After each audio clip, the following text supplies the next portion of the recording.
So we've been talking about how light waves can have a specific amount of energy. And this is part of the quantum particle idea of light, as much as it is the wave part. We do recognize that waves of light truly act like that. We have that wave. But we also recognize, because of the particle nature, we actually have a quantifiable amount of energy that we can represent in time as well. So light is basically a wave times its frequency, and that gives us speed of light. Speed of light is a constant value. It's 30 million meters per second, or 3 times 10 to the 8th power. That E means times 10 to the so in other words, 3 times 10 to the 8th power meters per second.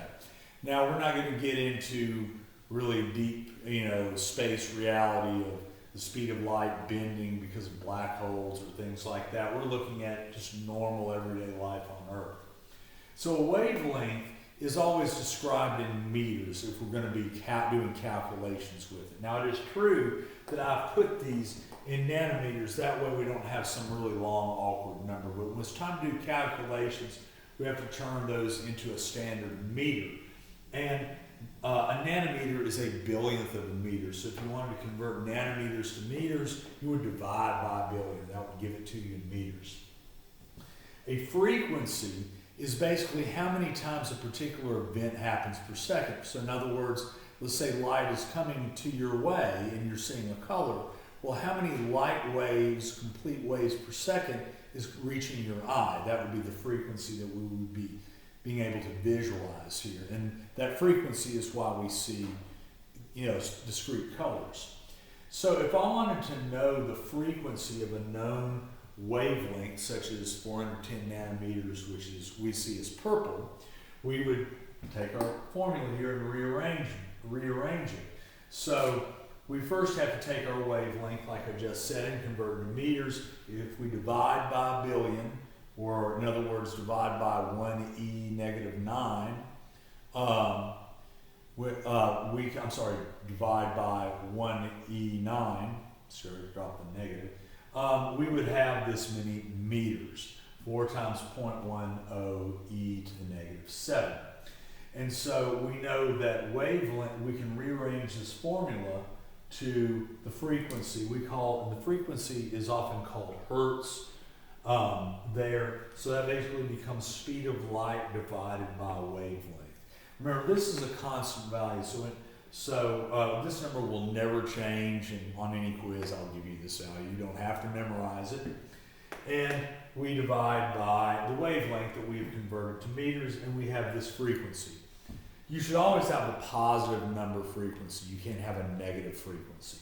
And so this is very high. So this is in the trillions of waves per second that we are perceiving very, very fast. We can't see individual waves here.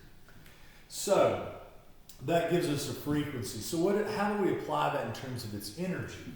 Well, if we want to know the energy of light, we take the second equation that we're going to be learning this week. Once again, you don't have to memorize it. I will give it to you. The energy of a particular wave in joules will always equal its frequency times a value called Planck's constant, and that means what it says. It's a constant value. It is a tiny, tiny number.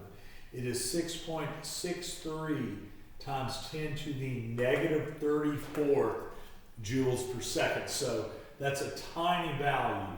So what happens is if we multiply these two, in this case, this number times this number, frequency times Planck's, we get the number of joules of energy. So this is a very tiny value, 4.85 times 10 to the negative 19th joules.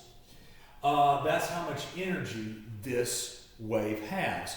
And not surprisingly, the longer the wavelength, the lower the frequency and the lower the energy. And the shorter the wavelength, the higher the frequency and thus the higher energy. So this would be a descending order of energies because we have an ascending order of wavelengths and a descending order of frequencies. So I know it's kind of cute in a way saying, you know, it's very new agey, like, I want to wear purple to gay, it's higher energy. Well, I mean, in a rigorous sense it is. And no put down, people like to wear red or green or what have you, but there you go. So this is how our modern idea of discrete energies that are given off and absorbed by electrons in an atom are quantifiable and reflect specific values that, if they are a form of visible light, that we can see as a certain value on the color spectrum.